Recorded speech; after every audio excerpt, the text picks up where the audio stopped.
Skhosana, it's your turn. Thank you, Chair. And Honorable Minister Mkhwanazi. Baba. My first question to you, Minister, will be, can you perhaps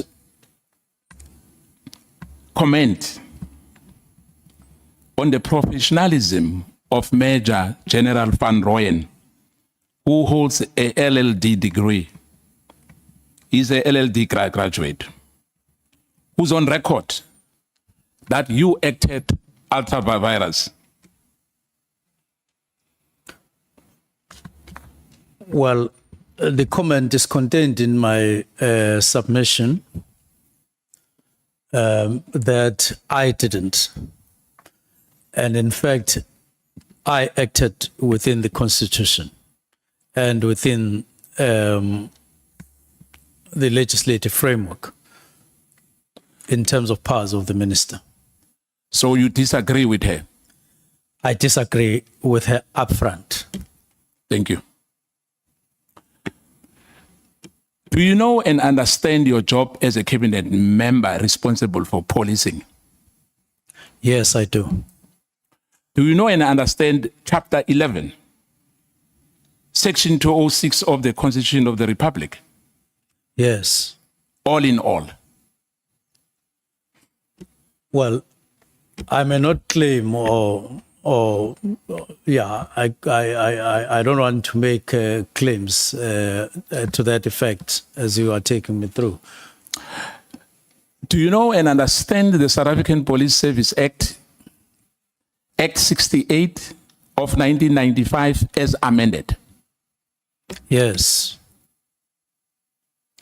In the 7th administration, because yesterday you spoke in length about the 7th administration, did you meet with the provincial government, especially in KwaZulu-Natal, where these killings were prevalent, in order to determine the policing needs and their priorities as expected in terms of the Constitution of the Republic? And if so, Minister, when was such engagement and what are the priorities focused, especially in KwaZulu-Natal? On the date on which I wrote the letter, the 31st, I had not met provincial government of KwaZulu-Natal, nor had I met any other province. But I knew that at some point I would meet with them to talk about this.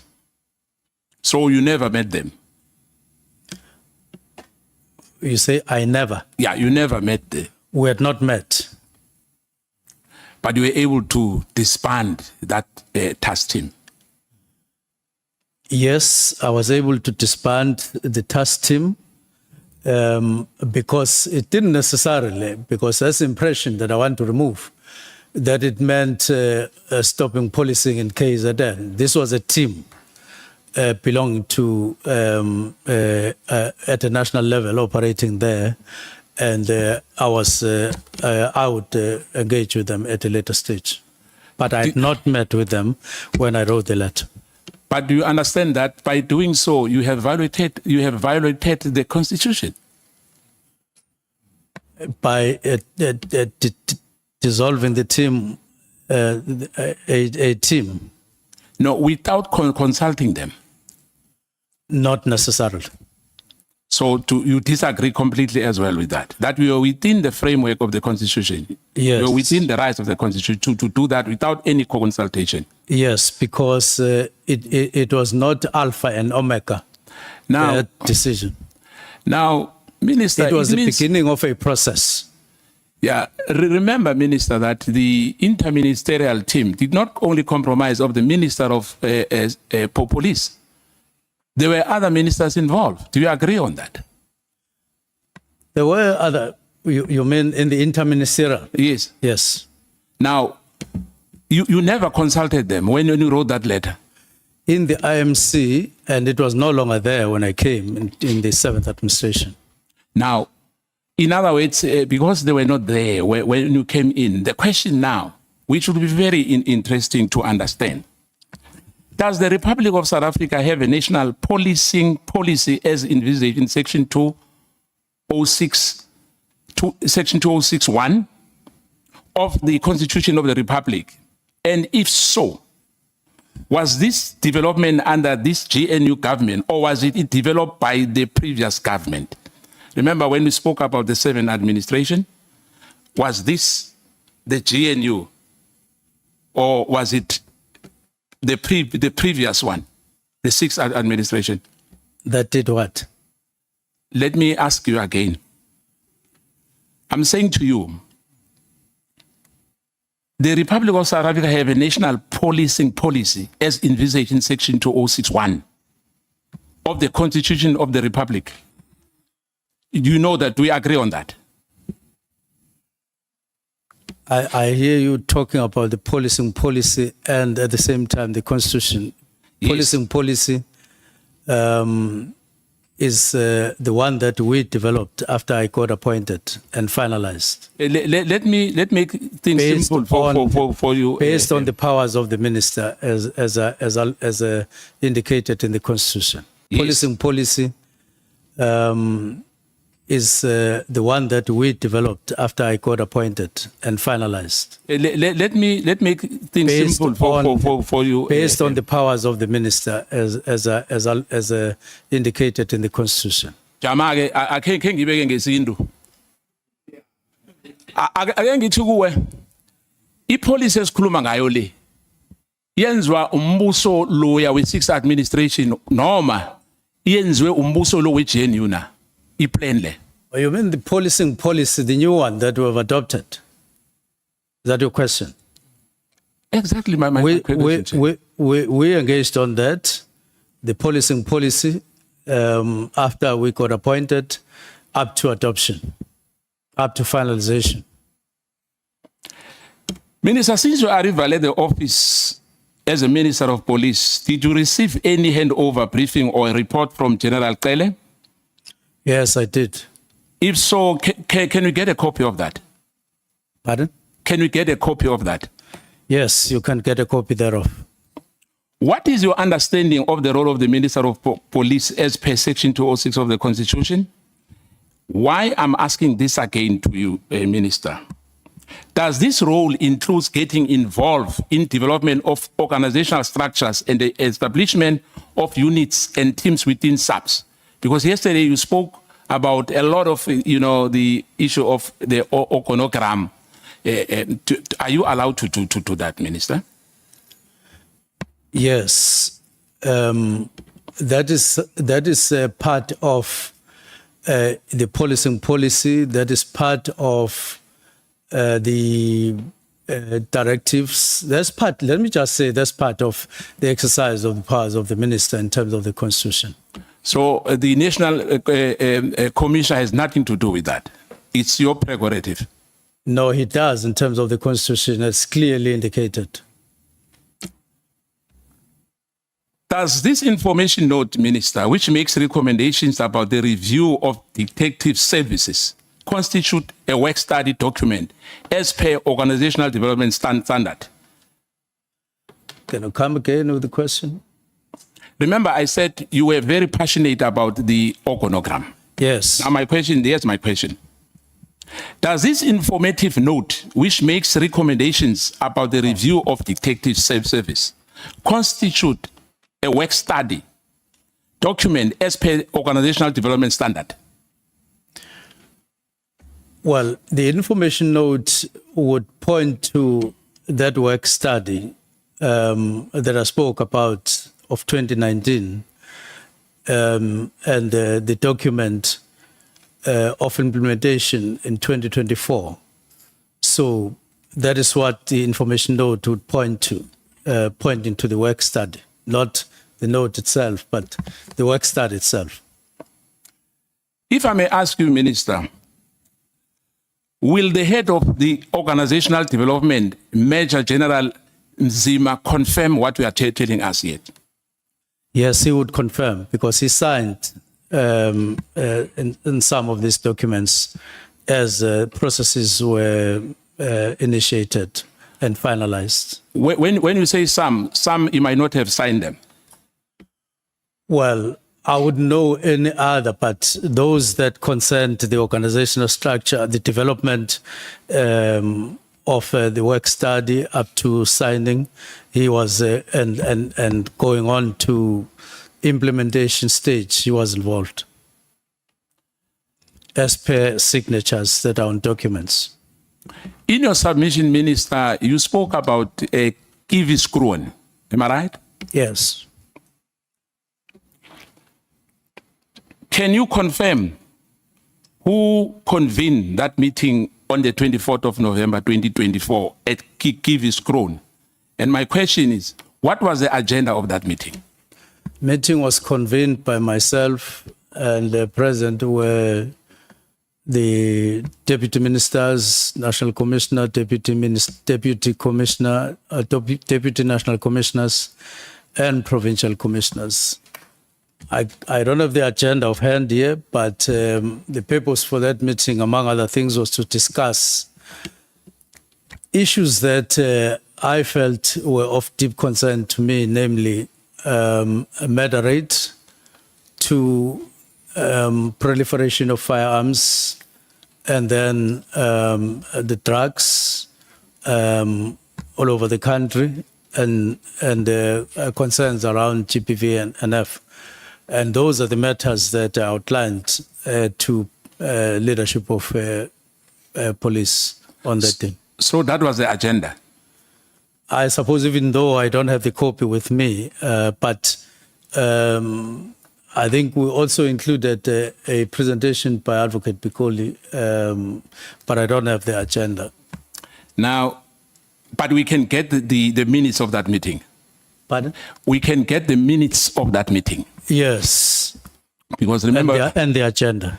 Yeah, because we are under oath, Minister. Don't forget that. I must ask you again about that particular meeting, whereby you discuss your plan to close the PKTT and the filling of a post of crime intelligence and border security. Was that discussed in that meeting? Was that? Was that discussed in that meeting? The filling of posts of crime intelligence No. and the border? It was not discussed? No, it wasn't. The directives were not part of the agenda on that. It was the concerns around these 4 crimes, the 3 in particular. Because the issue of the intelligence post and the issue of the border, which were supposed to be... in the directives. In the directives. Yes. Is those posts filled now? In other words, is there someone appointed into the post of a DG? If so, what is the name? Post of the DG? Yes. Where? Civilian Secretariat. Oh yes, there's DG. I found there. He was there when I came. Mr. Sibui. Yes. Now. He's a doctor, Honorable Skhosana. Yes, Dr. Sibui. Yes. Yes. Why did you appoint your legal advisor, Advocate Piccoli, to give presentation on the 24th in that meeting? Now, he is not my legal advisor. He's my special advisor. Yeah, yes, your special advisor. Yes. Yes. The second thing is that I had no problem with him giving that. I just asked him, I approached him to give that presentation, firstly because he's an advocate, which is by coincidence that I have a special advisor who is at the same time an advocate and has a long record as a DG of justice in the country at some point. Did you discuss that with Dr. Sibui in these 3 matters of border, security, crime intelligence, and PKTT before signing that disestablishment letter? No, I didn't discuss with Dr. Sibui my directives, but we had meetings where he was present when we were discussing the matters, including border management. Why did you excuse or from that meeting? Why did I? Being excused. Or let me put it this way. Were you chased away out of that meeting? Myself? Yes. No. I was chased in. I was inside. All the Lieutenant General from head office and divisional commissioners attended that meeting, am I right? It was attended by a national commissioner, deputy national commissioners, and provincial commissioners, but there was miscommunication. They had included divisional commissioners, and I said, no, it was not our intention to include them. Was it not because of the attendance of Lieutenant General Khumalo? Not necessarily. In fact, General Khumalo remained behind, and we had a long meeting after everybody had left. Why you remained behind when you said it was not for divisional commissioners? No, we were going to discuss submissions that were outstanding with him, that had not been signed for a long time because of the problem in Parliament, and we remained behind to discuss those, and I signed others and left others. My follow-up question on that: what governance structures exist in subs outside the BOC, as well as the Ministry of Police, which exclude divisional commissioners, who also are lieutenant generals who are based at the head office, responsible for policy implementation throughout the development of internal directives? What are the government structures which exclude them? When you say you felt that they're not supposed to be part of that meeting? When I said they shouldn't be part of them. No, you said earlier that you felt that it was not correct for them to be part of that meeting. Oh, no. We convened the meeting to discuss specific matters which I wanted to bring to the attention of the National Commissioner, Deputy Commissioners, and Provincial Commissioners first. And they would then process matters involving divisional commissioners and other relevant structures. They would do so, but the intention was merely to bring to the attention of the National Commissioner those particular matters at that level, in that particular meeting, not because I didn't want others or didn't recognize others, but I had confined our intention to just those. Yeah, but I've asked you earlier, I said, what governance structures exist within SAPS, outside the BOC, as well as the Ministry of Police, which exclude divisional commissioner? You didn't respond to that, Minister. Do we have anything outside that ambit? Well, there would be forums, because your question is quite open. There would be forums at different levels in provinces that you convene. There would be provincial forums that you would convene outside that, but I don't regard them as definable as outside necessarily. We have met, and our meetings in provinces has taken different forms at different stages. Let me put it to you that the purpose of that meeting in Kiviskron, as well as your presentation, including the one that Advocate Pikoli presented on the day, did not cover the disestablishment of the PKTT, the suspension of filling of vacancies within crime intelligence, and matters of border security, as per your 31st December letter. Do you agree on that? That meeting was somehow a precursor of the 31st. Is that what you're asking? Yes. Not necessarily. They were not linked. The meeting at Kiviskron was to register and discuss the concerns on the rate of murder, on the escalation of, or on the proliferation of firearms and drugs. And remember, up to that time, I had never had time to deal with these matters in depth. And I was then wanting the generals to share the concern that I had, as they did afterwards, one by one. And it was leading to other things. Not at that time, I didn't even have a thought about disbandment in any way. But it was at that time to focus us on the rate of murder, which was a concern shared by everybody in the country. And I wanted us to stop a little bit and think what it means when we have that kind of murder rate, including on scaring investment or potential investments in the country, and even picked up by cabinet that crime in South Africa is quite high and it's very concerning. And therefore, I wanted us to find time and deepen our understanding on this matter. So it had nothing to do with what you are saying, Honorable Member. On contrary, Minister, the letter was influenced by someone for other motive, hence the rush to write and dispatch it on the 31st after 5 p.m., where there's nobody at the office, at the national office. There was no one. You can comment if you want on this remark.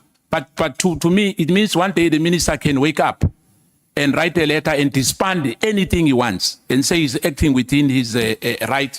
The Constitution allows him. If you can do that without any consultation whatsoever. No, I have demonstrated that the matters raised in the directives were not necessarily new matters. They are matters that had been under discussion for a long time within the department and in various platforms at different occasions. They were not new at all. What was new was actually putting them in a form of a directive, as I did. But the issues themselves and concerns around those issues was old as you and I are, if not even older. For instance, where I included border management, that matter has been around for a long time and it's still there, and people are still being killed.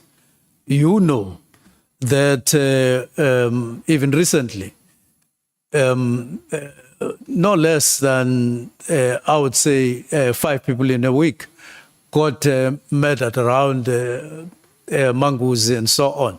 So it's an ongoing matter that is being raised in various platforms all the time. That I would have needed a particular time and a particular table and a particular, I would contest that.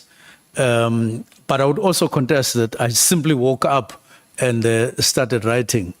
I had been processing these matters in my own head to say, how best can we handle this matter and so on. So it was just the culmination of a particular process I had engaged on myself, as opposed to just waking up and writing. But I deny very strongly that there's any link between the meeting of the 24th and that one and the letter of the 31st. But do you agree that PKTT was a successful task team? Yes. And why not replicate it, to get involved in the issues, if it's you, in terms of taxi killings and murders, which are happening in this country, particularly where we are in Cape Town, in the KK flats, the numbers are scary. That's exactly what I said earlier. Not necessarily duplicating, I mean, literally. But what I agree on and I see rationality on is the result of the work study in 2019, where you say structure subs along these lines after a work study. Remember, the PKTT arose not from a work study, it arose from an intervention by the president. And it was then, discussed, but it worked. as one of the factors contributing. But to say you could, you don't have resources to duplicate that. You don't have resources unless you do away with, for instance, the 2 units, the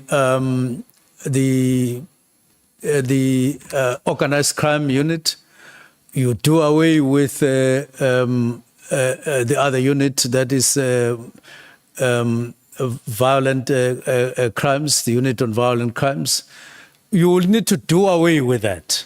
And then you have a team, which I wouldn't think that you would keep permanent.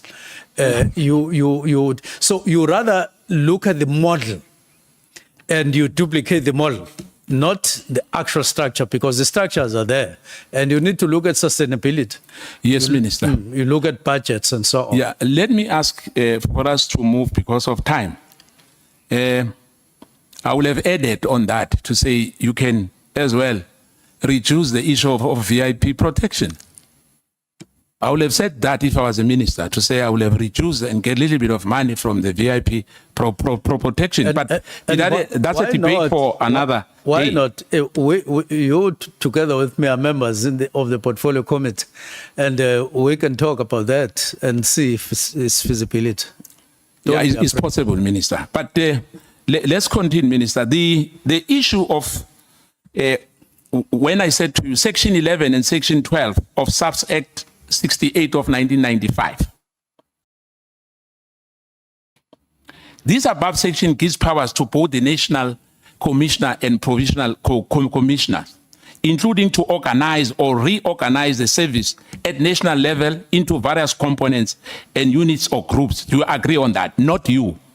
The National Commissioner and the Provincial Commissioner. Do you agree on that? Yes or no? No, don't say yes or no. Say I must respond. And then No, I don't want to respond. I want an answer this time, because when you respond, Minister, we are not going to end it today. But you can respond. Let me listen to you. No, you are giving me a multi-choice where I have my own view. And my own view is that, yes, those powers, but within policy of the minister and all of that. That is the only addition that I want to make. But do you agree? Yes or no? But do you agree that what I've mentioned to you is the competent of the National Commissioner and the Provincial Commissioner? Subject to you. To powers of the minister on policing policy. Because that's how the Constitution is written. I don't want us to write another. No, we'll get to that, Minister. Okay. Now that you have listened to Nkabinde and General Mkhwanazi illegal obtained voice recording, which we have spoken about here, did Mkhwanazi threaten you? Did he threaten me? Yes. Now, I felt that he was threatening me if the conversation between him and Ms. Nkabinde is true, as he related to me at the time when it was happening. Firstly, saying that he is angry. So, and then secondly, if the minister is clean, it suggested a lot of other things. If the minister is clean, and so on. So I felt that he was actually issuing threats, and it was undue, because the letter was not written to him in the first place. It was written to the National Commission. So I felt it was threatening. Whether I got threatened or not threatened is a different matter. But I felt that they were threatening. Minister, we earlier discussed the issue of the recording, that what we listened yesterday, we found nothing threatening you. And what we are saying now is exactly what General Sibia said when my colleague asked him, Uguti, uyiphasile or uyifailile? And you know what happened when there was that conversation? Yeah, General Sibia said that yebo angiphasanga kodwa. So we are doing the same thing. My question is simple to you. Let me put it again to you. When we listen to the recording, there's no way General Mkhwanazi has threatened you. Do you agree or we are changing? Because you responded earlier. I'm asking this question deliberately to say, on record again, don't contradict yourself on this question. The question is simple. That when he spoke to, because we listened to that, there was no threat. Unless we are changing, we say there was a threat there because you say he was angry. The threat was not in the audio that we listened to. There was only a reference, but the threat was in their conversation on the 2nd.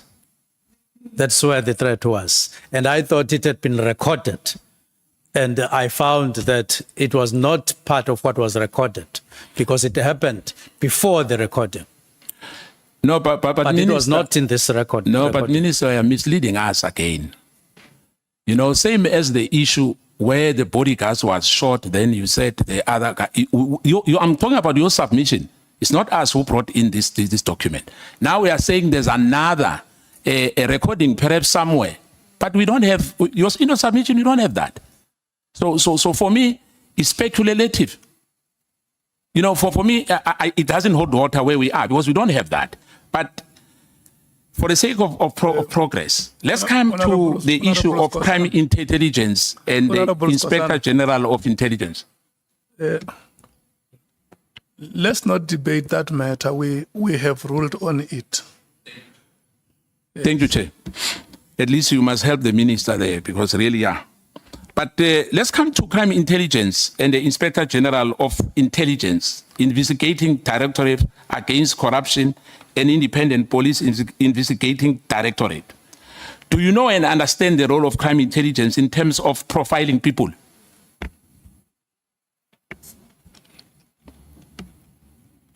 Yes. Do you know and understand the role of Inspector General of Intelligence, IGI? Yes. Do you know and understand the purpose and functions of IDEC? Yes. Are you aware that General Mkhwanazi spoke here about the rogue? Some of the people at IDEC are rogue. Do you agree or you disagree with that? Well, I don't know anything about that, but I heard him. What I'm saying, it was for the first time. You were hearing it for the first time here. That there are people who are rogue, there are people who are not. Who are harassing, yes, who are harassing people, Yes. who are arresting, who are like you, they say they'll arrest you as well, yes. I was hearing that for the first time. I had not heard it before. So there's no any correspondent to your office, to the Chief of Staff or to the National Commissioner, which was discussed about the issues of IDEC? Not that I can recall. At all? Not that I can recall. Thank you. Do you know and understand the role and the purpose of IPAD? Yes. Who do they report to? IPAD. I'd report to NPA, to the Director of Public Prosecutions National. Yeah.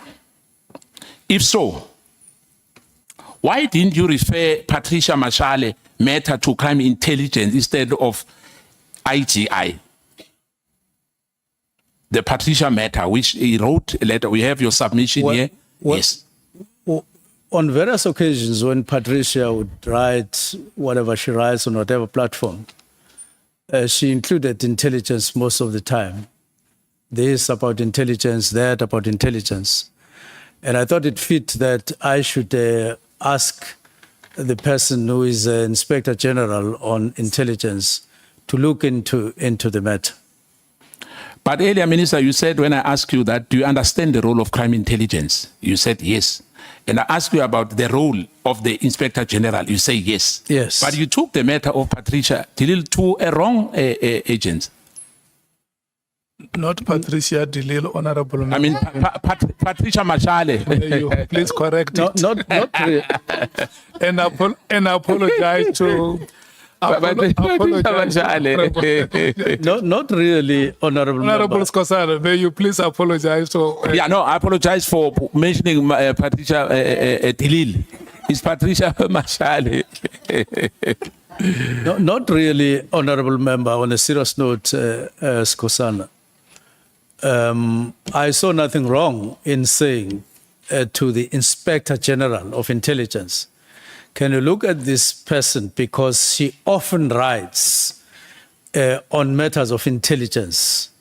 I just want to know who she is, because I'd never come across her and so on. I needed to know. And he didn't say it doesn't fall within my scope or whatever. He did what I requested him to do. Yeah, but as I said, it doesn't matter, Minister, even if he has done that. But it was referred to a wrong person. And Patricia Mashile is not an expert of intelligence. Do you agree on that? No. I didn't want the IGI to write on her expertise. I just wanted to know, who is this person? Now, is it true that Skhosana took that case docket of iPad to IDEC? Are you aware of that? Have you ever heard about that? That what happened? Yes, that Skhosana took the case dockets from iPad to IDEC. Are you aware of that case? Patricia Mashale. No, Skhosana. I'm talking about Skhosana now. Soccer matters? Yes.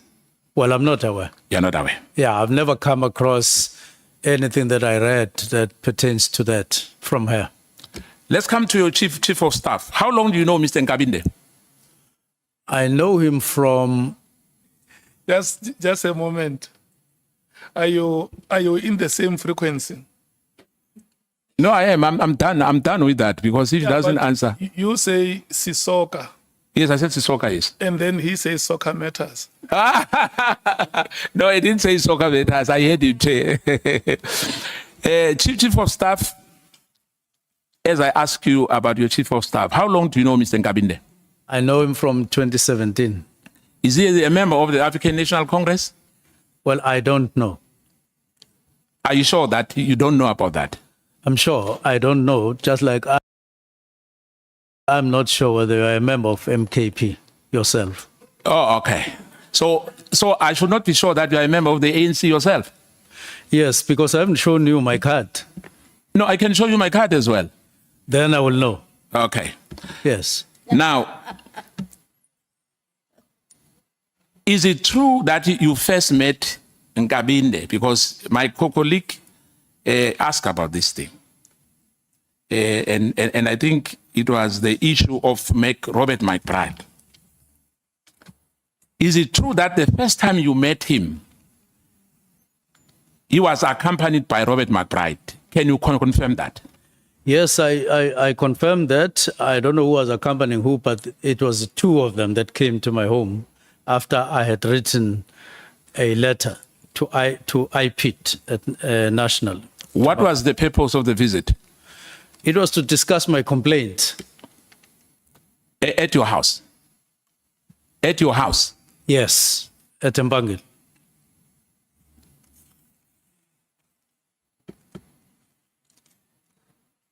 Is it true that you were implicated Yes, in a murder case which involved one of your bodyguards that IPAD were investigating?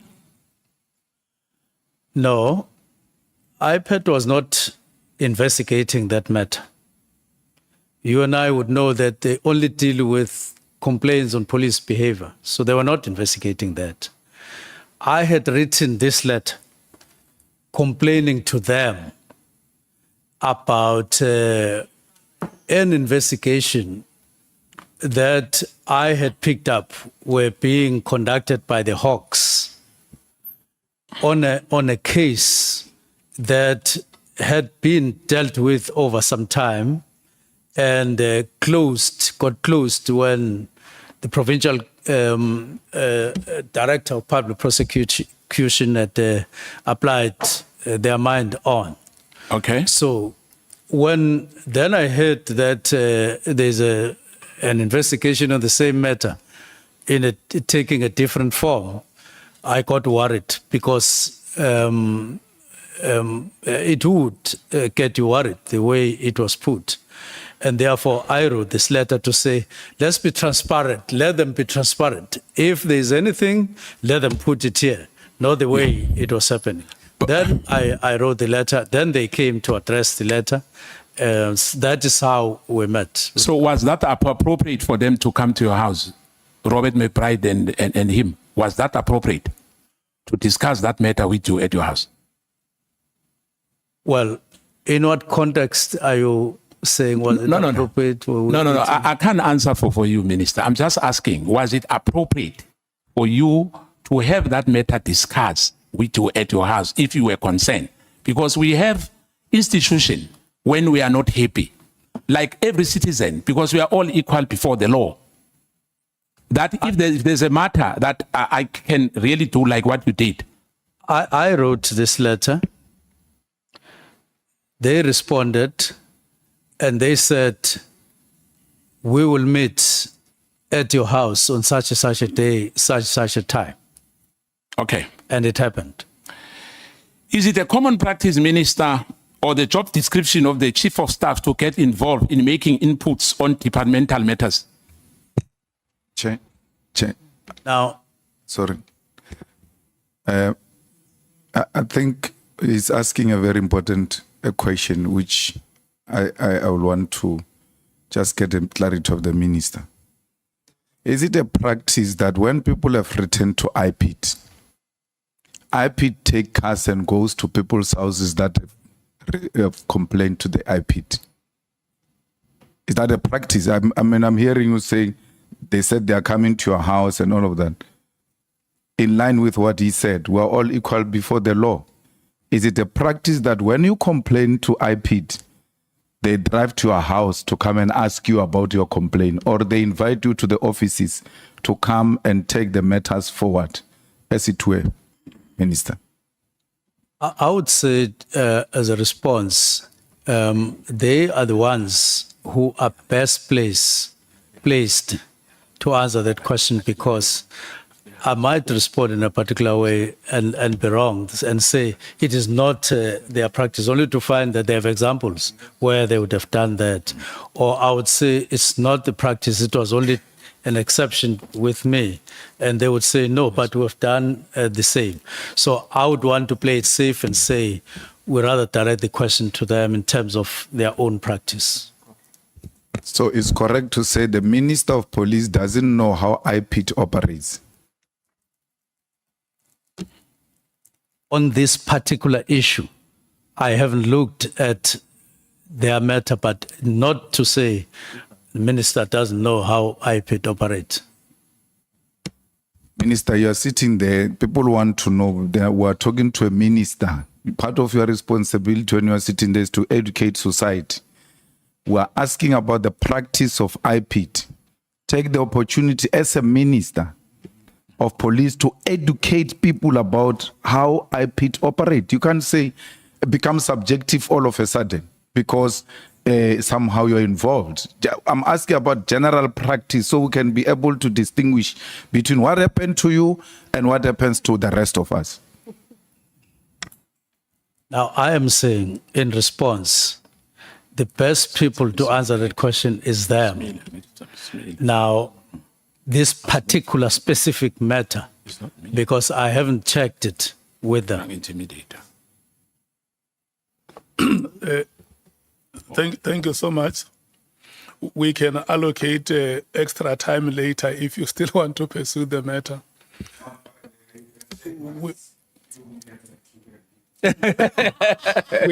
We must go back to Honorable Skhosana because his time is no more. No, not yet. I'm watching the time. I'm watching the time. I know I'm not a timekeeper, but I'm watching. Thank you, Chair. The following up question on that, Minister. Phala was classified, but it looks like you are saying the IPIT. How was Phala classified? I don't know. It was classified by IPIT.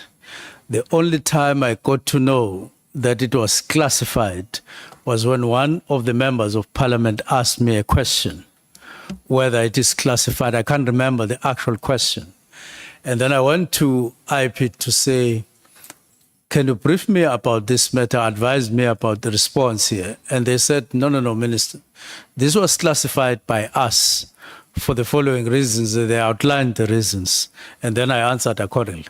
It was not classified by Minister. And I see out there's a wrong impression that Minister Mchunu classified IPIT. There can't be any matter far from the truth than that one. This was classified by IPIT, and as per their competence, Minister can't classify, doesn't have power to do so. Now, the last part, two quick questions to you, and my last remark will be, did you receive any email from Honorable Adams complaining about the possible interference of SAPS, Western Cape, GP provincial commissioners on the cases that were registered on the 29th and the 31st of October 2024, respectively? And did you receive a response letter from the National Commissioner about Mr. Adams' complaint early in November 2024? Yes. You did? Yes. Now, let me put this to you, Minister. That we have interfered with the prescript of the law by getting involved in the structural design of the South African Police Service by undermining 207(2) and 4 of the Constitution and Section 11 and Section 12 of SAPS Act, which empowers both the national and the provincial commissioner to manage and control the police service. Do you agree? I don't agree because... so you see nothing wrong which you have done on this matter?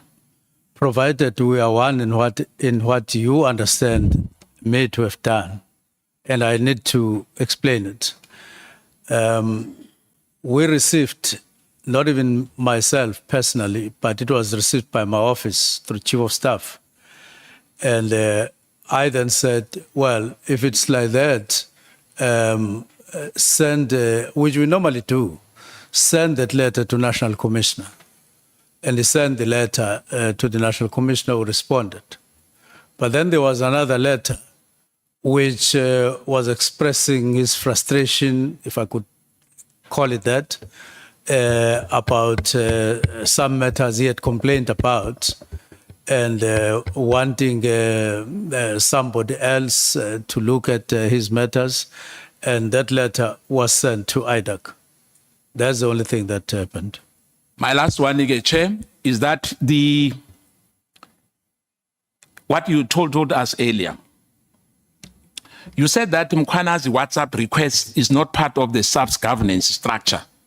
Hence, you didn't convene a meeting, but you convened a meeting between General Mkhwanazi and Sibiya in June 2025 at your official residence. Now, the minister called a meeting between Sibiya, Mkhwanazi, and Masemula. You remember that? That you call that meeting, yes. As you said. Yes. What happened during that meeting? And what was the main agenda from that meeting? So I first held the meeting between National Commissioner and that is General Masemula and General Sibiya, and said if there are matters that are unresolved between them and therefore require to be discussed, let's discuss them, because those matters, whatever they are beginning to interfere with work that we are all here to do, including them. And there was a discussion. Sibiya outlined his concerns or his issues. National Commissioner responded in basically saying, look, I understand what you are saying. I don't have any intention to have any problems with anyone, and let us take it that whatever you were concerned about, is now resolved between you and me. That's how the meeting ended. Now, thank you so much. We will come back at 16 hours.